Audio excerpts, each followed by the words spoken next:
Na mtazamaji, karibu. Ikiwa ni siku ya Jumapili, tuna mengi tumekuandalia na hizi ndio baadhi ya taarifa ambazo tumezipa kipaumbele.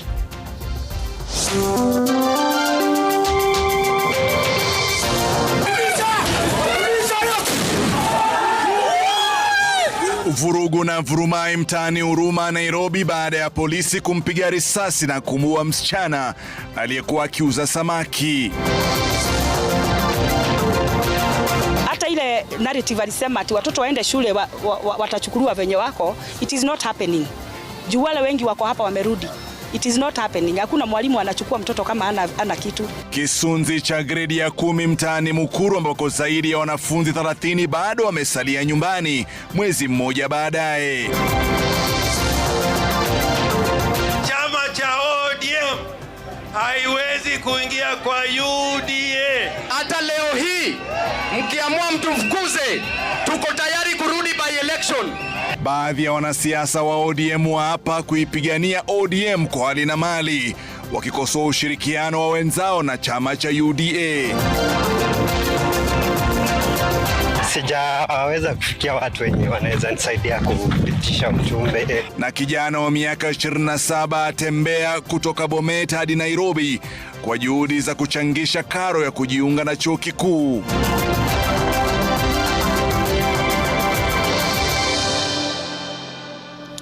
Na mtazamaji, karibu. Mwenzangu ni Yula Nzale ambaye yuko tayari kwa taarifa hizi kwa ishara. Ghasia zilizuka katika mtaa wa Huruma, eneo la John Saga, kuanzia jana usiku baada ya polisi kumpiga risasi na kumuua msichana aliyekuwa akiuza samaki kibandani.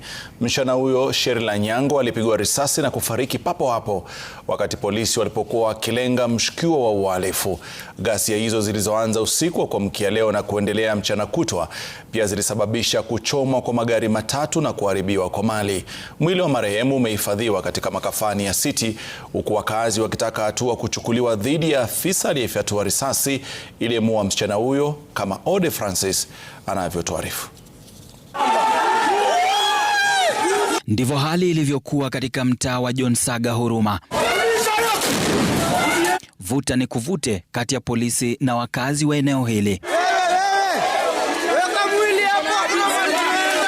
Kisa na maana, mwanafunzi huyu kwa jina Cheryl Achieng, mwanafunzi katika chuo cha mafunzo cha KMTC, alipigwa risasi ya kichwa katika kibanda alichokuwa akimsaidia mamake kuuza samaki na kufa papo hapo. Kesho ndio walikuwa amaliza exam. Mimi nikapigiwa simu na mwenzangu ananiambia ati Cheryl ameshutiwa, ati amepigwa na bunduki. Nikajiuliza ameibia nani? Ati amepatikana tu palipake pa kazi. Hapo palipenyu pa kazi ndiye alishutiwa. Ina kama angekuwa kijana ashutiwe hivyo, ningesema ni mwizi. Kwa uchungu, mamake alifika eneo alikofia mwanawe, damu ingali hapa. Maganda ya risasi yaliokotwa na wakazi hapa, ishara tosha kuwa risasi zilitumika, ila waliofyatua risasi, kulingana na wakazi, ni afisa wa polisi anayejulikana. Uo sasa ni Abdi na nani mwingine na Stano, wote wavutwe kazi, na kasi hivyo tunaharibu huku.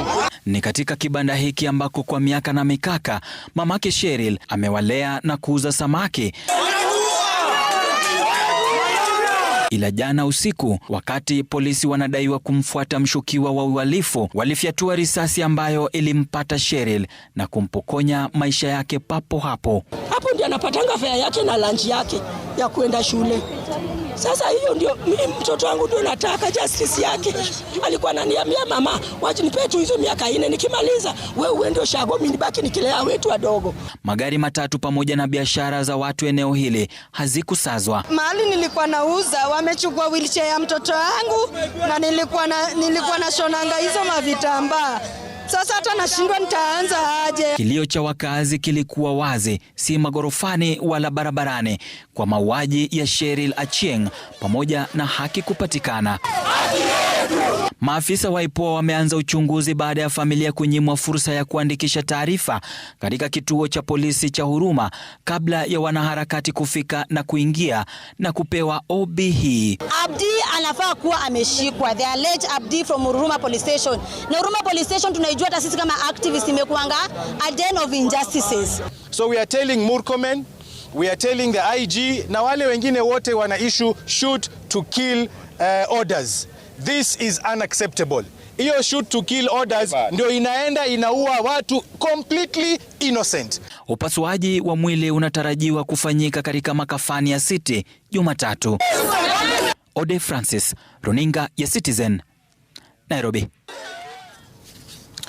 Na mtazamaji, nayo zaidi ya wanafunzi 30 katika mtaa wa Mukuru hapa Nairobi wameshindwa kuripoti katika shule za sekondari ya juu takriban mwezi mmoja baada ya wenzao kuanza masomo. Baadhi ya wazazi wa wanafunzi hao wa gredi ya 10 wakidai kurudishwa nyumbani licha ya Rais William Ruto kutoa amri kwa wasimamizi wa shule kutowafungia nje wanafunzi ambao hawana karo wala sare. Safina Chengouma alitembelea baadhi yao katika mtaa wa Mukuru kwa Njenga hapa Nairobi, ambapo zaidi ya wanafunzi 30 bado hawajaripoti shuleni na kutuandalia taarifa ifuatayo. Ni katika mtaa wa mabanda wa Mukuru kwa Njenga jijini Nairobi, ambapo tunakutana na takriban wanafunzi 30 wa gredi ya 10 ambao hawajaripoti shuleni wakiwa mkutanoni. Huzuni ikiwa dhahiri nyusoni mwao, kwani zaidi ya wiki 3 tangu wenzao waripoti shuleni, wanafunzi hawa wangali nyumbani wakiomba msaada. Dibora Nyatich aliyepata alama 54 katika mtihani wa KJSEA ni mmoja wao. Agizo la Rais William Ruto la kutofungia nje mwanafunzi yeyote lilimpa matumaini ya kujiunga na shule ya wasichana ya Suguta katika kaunti ya Kisii, ila hana mbele wala nyuma. Hakuna venye naweza toka hapa, hakuna fare. Sasa siwezi enda kulala kwa bila mattress shule. Tunahitaji mattress box, mimi kama msichana nahitaji pads, mafuta. Sasa hatukuwa na hiyo uwezo kabisa. Sasa ndio maana hadi sikuenda shule mpaka leo. Monica Kilonzo kwa upande wake anaelezea jinsi safari yake ya kuelekea Kisii kumpeleka mwanao shuleni aliposikia agizo la rais liliambulia patupu. Baada ya kuenda Kisii, vile tulichangiwa tukaenda tukapewa mattress na tukachangiwa sanduku. Baada ya kufika vile tulifika tu hatukuweza kuingia kwa gate. Tuliambiwa turudi. So baada ya kuambiwa turudi, by the way tuliomba hata usingizi. Tukalala, kuna mama alitusaidia tukalala. Kesho yake nikapigia chief simu ambao ni Chief Cosmas wa Imara Daima. Yeye ndio aliweza kututumia fare.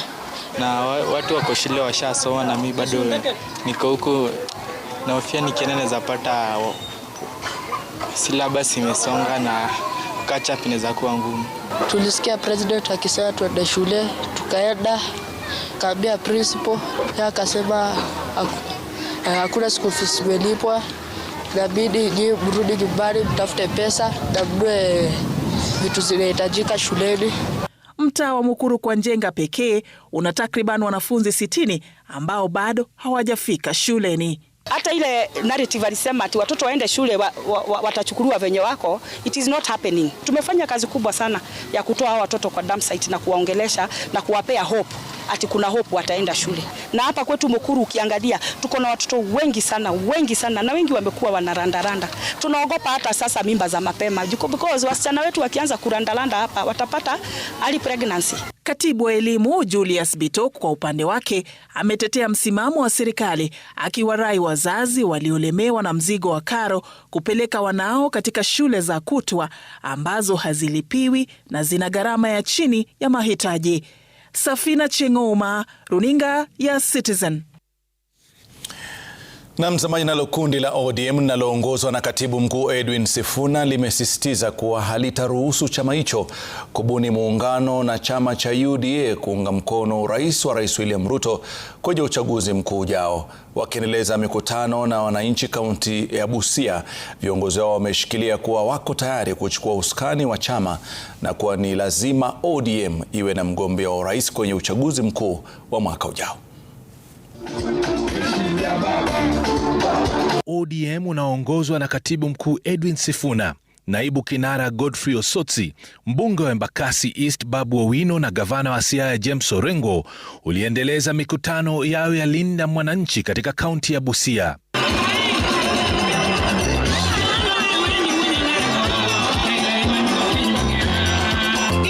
Viongozi hao wakisisitiza kwamba hawataruhusu kamwe chama cha ODM kuuzwa kwa makundi mengine ya kisiasa kufuatia kifo cha aliyekuwa kinara hayati Raila Odinga. Sisi sio watoto, sisi sio washenzi, sisi tutadili na nyinyi. Hata leo hii Mkiamua mtufukuze, tuko tayari kurudi by election, lakini penye baba aliwachia chama lazima tuendeleze wapi? Hatutatishwa na mtu yoyote. Mheshimiwa Raila Odinga hakulea watu waoga, na baba alikuwa anatuambia kila siku, Sifuna, chunga maslahi ya mwananchi, kwa sababu hiyo ndio kazi yetu. Chama cha ODM haiwezi kuingia kwa UDA kamwe, kamwe, kamwe, kamwe. Kundi hilo likisisitiza kwamba kamwe halitaunga mkono muungano kati ya ODM na UDA kwa uchaguzi wa mwaka ujao. Nyinyi mnataka kwenda ndoa na UDA? Tunasema tawe. UDA tawe. Viongozi hao wamesisitiza ni sharti chama hicho kiwe na mgombea urais kwenye uchaguzi mkuu ujao. Tunataka tuwaambie wazee wote 2027 achia uwanja, vijana wachukue ushukani. Vijana mko tayari? Maandamano mzuri mbaya. Nione kwa mkono wale wanasema tutaenda maandamano. Kundi hilo pia limetangaza kwamba litaendeleza mikutano yake ya Linda Wananchi katika kaunti za Kakamega, Vihiga na Bungoma hivi karibuni.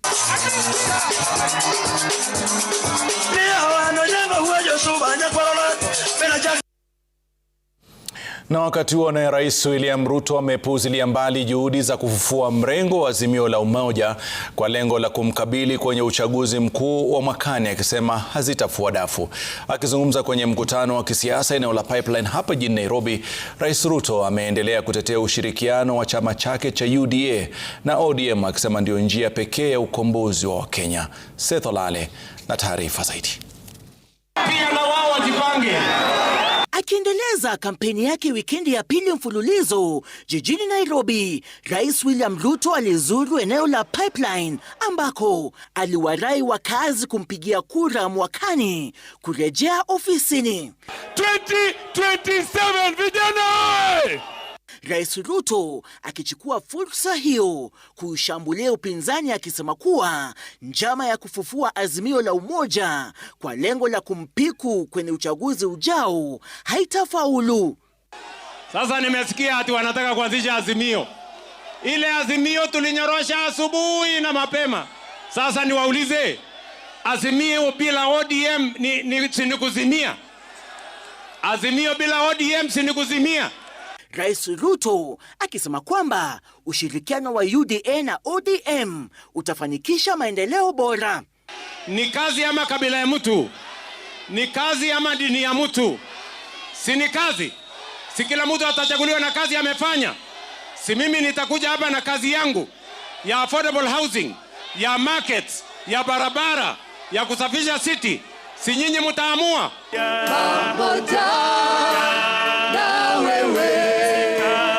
Awali, Rais Ruto ambaye aliambatana na gavana wa Nairobi Johnson Sakaja alisisitiza kwamba serikali yake imeanzisha juhudi za kupunguza gharama ya maisha. Ile program ya housing ilionekana ngumu mpaka nikaitwa Zakayo. Leo Nairobi hii tunajenga manyumba 1169. Aidha, Rais Ruto akitangaza ushirikiano wa serikali kuu na kaunti ya Nairobi kwa lengo la kuboresha huduma kwa wakazi wa Nairobi. Your Excellency, I will tell you later, there are some of your officers who have colluded with these cartels to harm the people of Mukuru.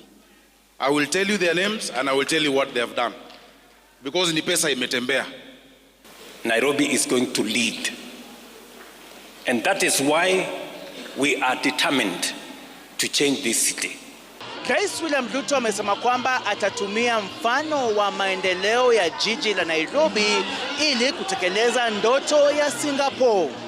Seth Olale, runinga ya Citizen katika kaunti ya Nairobi. Nao viongozi wa upinzani wameahidi kumwondoa mamlakani Rais William Ruto kwenye kinyang'anyiro cha urais mwaka ujao. Wakizungumza eneo la Njambini, kaunti ya Nyandarua, vinara hao Rigathi Gachagua wa DCP, Fred Matiang'i wa Jubilee na Justin Muturi wa DP wanasema wanajipanga na sera mbadala wanazoandaa kufanikisha uongozi bora wa taifa. Aidha, wamewarai vijana kujisajili kwa wingi kama wapiga kura na kusaidia upinzani kumbandua Rais Ruto mamlakani. Kama Umwangi na maelezo zaidi. Baada ya kupata shinikizo la kuziweka paruanja sera mbadala walizonazo kwa taifa kabla ya uchaguzi mkuu ujao kutoka kwa Rais William Ruto na kikosi chake, vinara wa upinzani sasa wameahidi kumwondoa rais mamlakani kupitia sera kwenye kura ya uchaguzi mkuu. Tunataka mabadiliko kwa sababu tuna mpango wa kuleta uongozi bora kwa nchi yetu. Turekebishe elimu, turudishe free primary education, turudishe free day secondary education, wazazi na watoto wasihangaike, turudishe NHIF, tutengeneze mambo yetu ya afya. Akakuja na Biblia akasema ameokoka, tukamwamini, ndio anasema hatuna akili. Akakuja akaambia sisi ate wheelbarrow inaweza fikisha sisi pale tunataka kwenda, tukakubali, ndio anasema hatuna nini.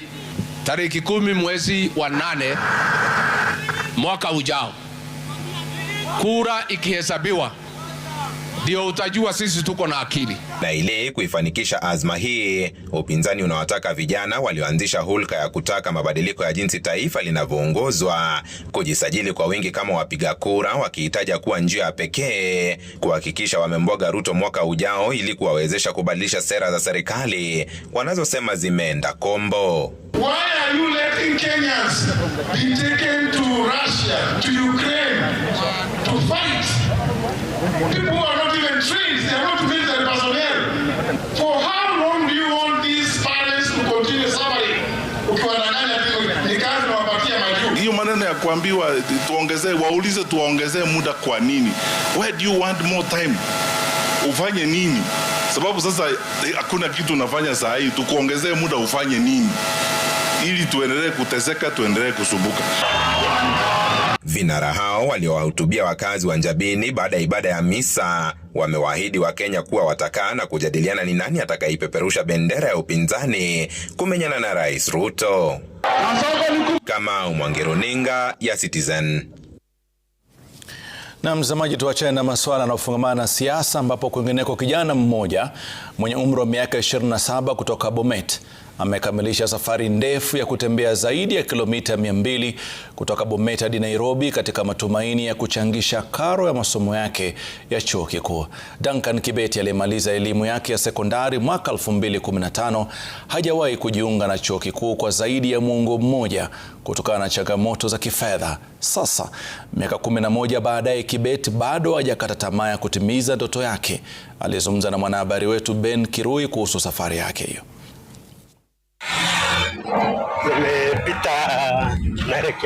Simulizi yake ni ya matumaini na ustahimilivu. Kwa kipindi cha miaka 11 mfululizo, kiu yake ya elimu haijawahi kufifia kwa kijana huyu mwenye umri wa miaka 27, licha ya changamoto kubwa za kifedha alizokumbana nazo tangu alipomaliza masomo ya sekondari mwaka wa 2015. Katika jitihada za mwisho za kubadili hatima yake, alianza matembezi ya zaidi ya kilomita 200 kutoka Bomet hadi Nairobi, akilenga kukusanya karo ya masomo ya chuo kikuu. I started at 5:33 am from Bomet. I made it all the way to Narok. It was a very tough challenge because by that time I had no money on me. So the only time I got support from a friend to be able to buy food when I was at Olulunga. So I had traveled about, I think about 50 kilometers or so. And people realized that I was serious in the challenge, and people kept calling me, people kept sending me something to buy food. Kibet alianza safari hiyo Januari 28 na ilimchukua siku 4 kufika Nairobi. Good morning, good people. Sunshine.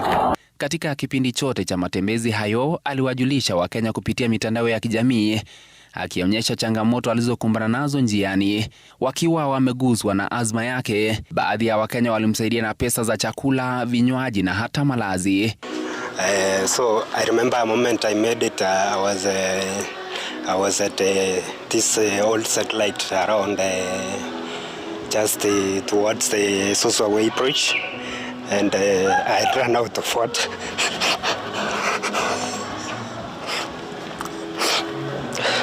So I kept stopping cars, people whom I didn't even know. This guy asked me, "What are you doing along the road? And you look very tired." So this guy gave me water. Mtu mwenye unatoka Nairobi, mtu anaweza niona tu kwa njia.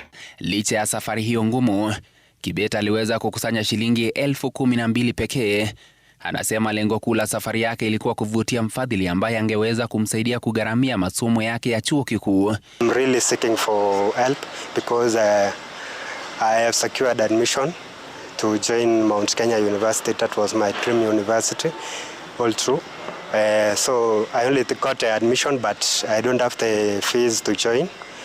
And the admission is expected to be on 9th, tomorrow. Ben Kirui, runinga ya Citizen, Nairobi. Na mtazamaji, bado tuna taarifa nyingi tutakuwa tunakuletea baada ya muda usiokuwa mrefu, lakini tukirejea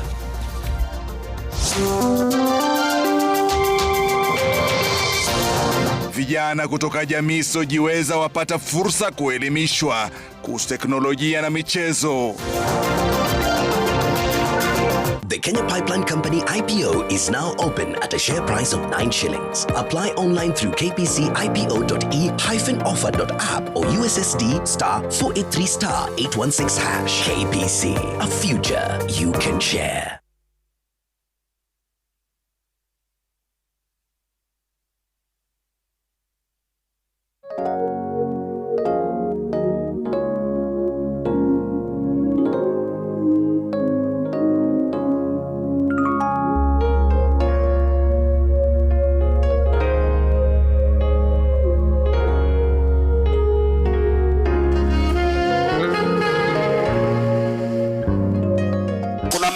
Inaenda kuvunjwa kule Central Kenya.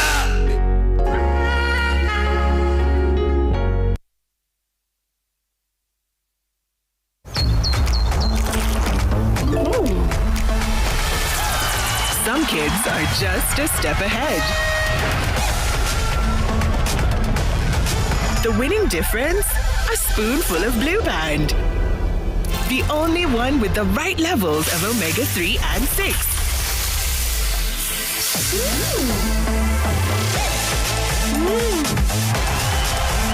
Blue Band, a spoonful of difference. Experience the power of the ultimate glow in our new revitalizing formula. With 3 times more oil-infused serum, Vaseline Lotions penetrates and restores your skin's natural moisture from within, while boosting your natural glow on the outside. No need to add extra oils or glycerin. Feel the difference. See the power of the ultimate glow. New Vaseline Lotions.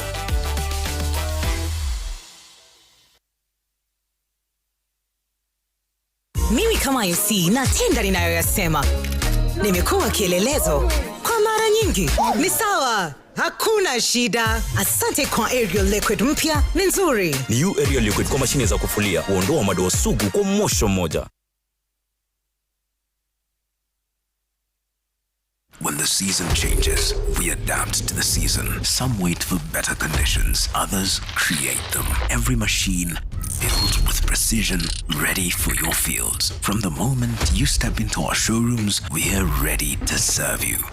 From Nairobi to Mombasa, Kisumu to Meru, Kitale, Nakuru and Eldoret, with genuine parts and expert service. New Holland, with you season after season. Now at Inchcape, Kenya, powering better mobility.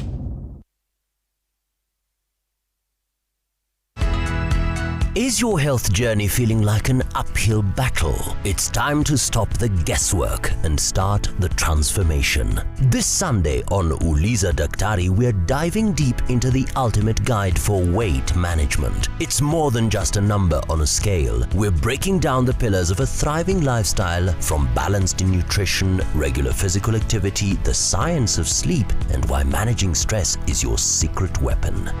Join Dr. Loreen Mengesa and our guest expert as they demystify the facts and give you a blueprint for a healthier you. Your journey to wellness starts here.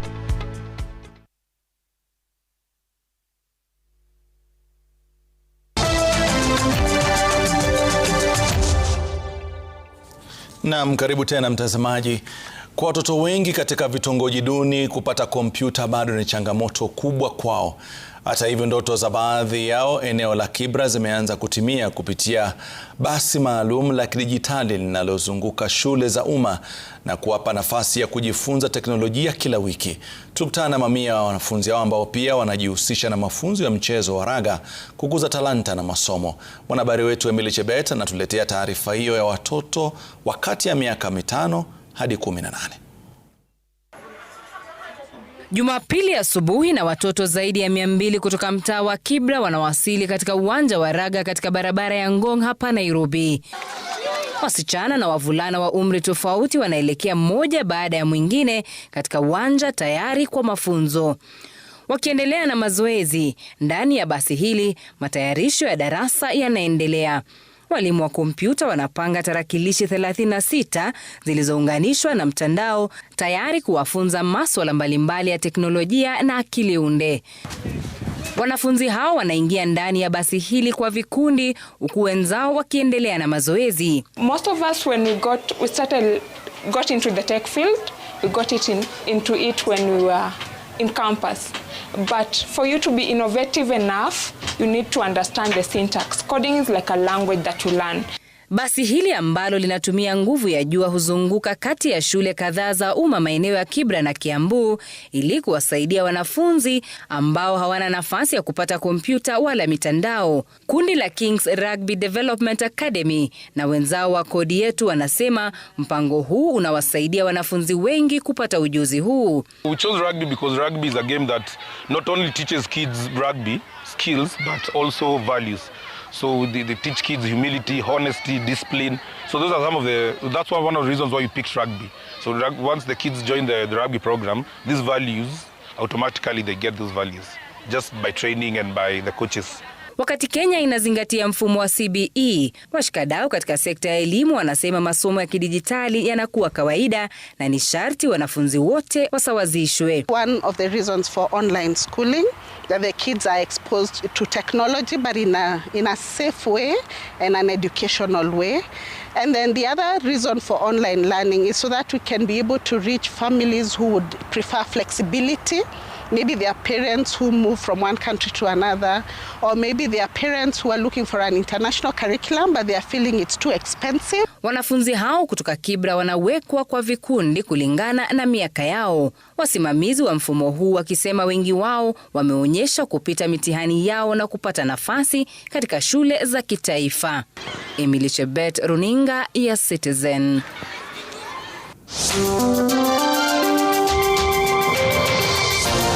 Na Kakamega Homeboyz waingia kwenye timu 32 bora kwenye michuano ya soka FKF. The Kenya Pipeline Company IPO is now open at a share price of 9 shillings. Apply online through kpcipo.e-offer.app or USSD *483*816#. KPC, a future you can share.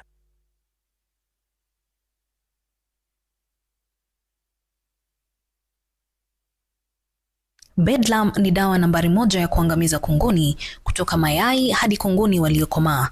Haina muwasho kwa ngozi wala harufu yoyote na inaweza kutumika nyumbani na pia katika maeneo ya umma. Nunua Bedlam katika Agrovet iliyo karibu nawe popote nchini. Kwa maelezo zaidi, wasiliana nasi kupitia nambari hizi. Maliza kunguni na Bedlam kutoka Kenagro Suppliers Limited.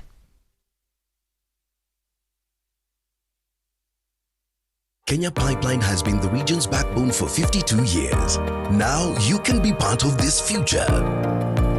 The Kenya Pipeline Company IPO is now open at a share price of 9 shillings. Apply online through kpcipo.e-offer.app or USSD *483*816#. Be part of a 52-year history. KPC, a future you can share.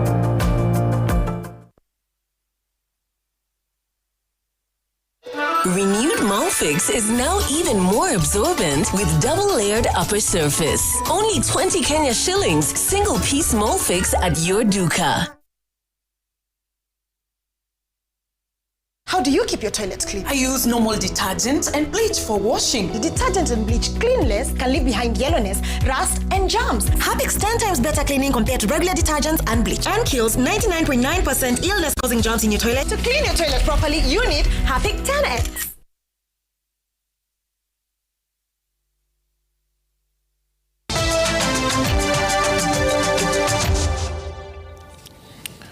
Na mtazamaji, karibu tena, tuendelee na taarifa zetu, ambapo ndoa za utotoni zikizidi kuzima ndoto za wasichana wafugaji katika eneo la Loyangalani, kaunti ya Marsabit.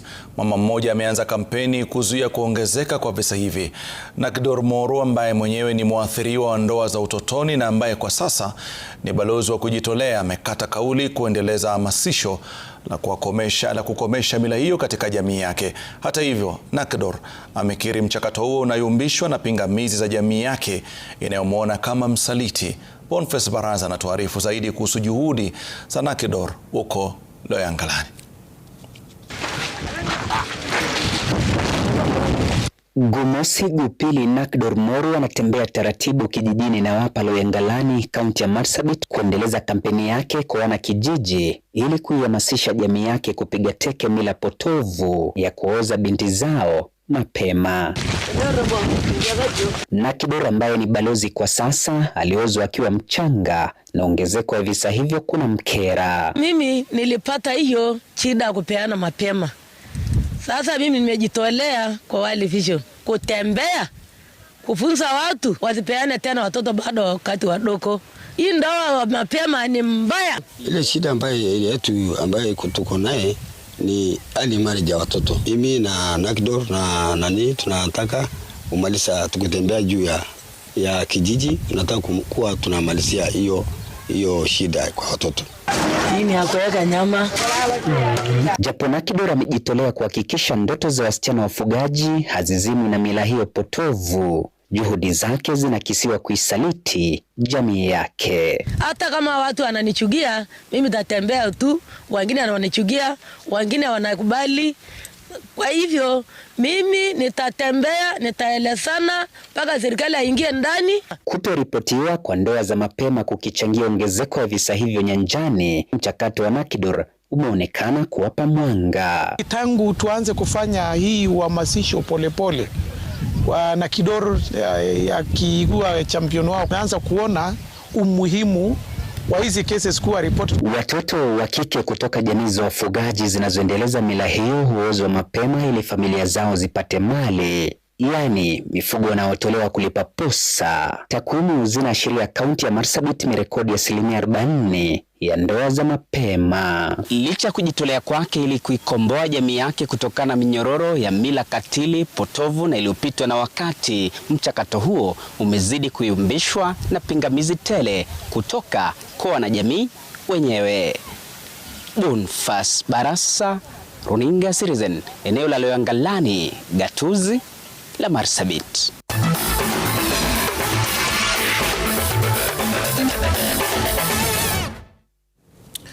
Na mtazamaji, leo chui ameshindwa kula mkate, na ni kwa sababu FC Leopards amefungwa na BB Bread kupitia mikwaju ya matuta, huku Bandari akichukua ushindi dhidi ya Githurai All Stars wakijiunga na Kakamega Homeboys ambao walipata ushindi hapo jana ambao 5-1 dhidi ya timu ya daraja la chini na Amani. Tuangalie mambo yalivyokuwa jana na utapata mambo yalivyokuwa leo baadaye. Bwana Jonah Kech, Bwana Amani, Kakamega goli moja. Lake Mudavadi, hebu hatari kule, cheka na nyavu tena. Cheka na nyavu tena. Kakamega, Shafik Watambuze Batambuzi amepiga, cheka na nyavu. Namna gani? Cheka na nyavu kimchezo tu. Namna gani? Hawana pressure. 2-3, anacheka na nyavu ile. Fantastic goal ile. Inakwenda, labda itakuwa ya kwanza. Wanzala, moja ile ndani.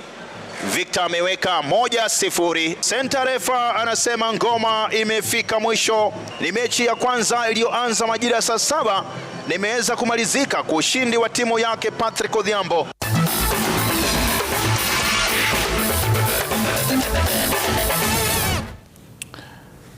Na mtazamaji, na katika jedwali la mechi za mashirikisho barani Afrika ni kwamba Nairobi United inashikilia nafasi ya 4 ikiwa haina hata alama moja baada ya kufungwa bao 1-0 na Wydad Casablanca katika mechi ambayo imechezwa hapa jijini Nairobi.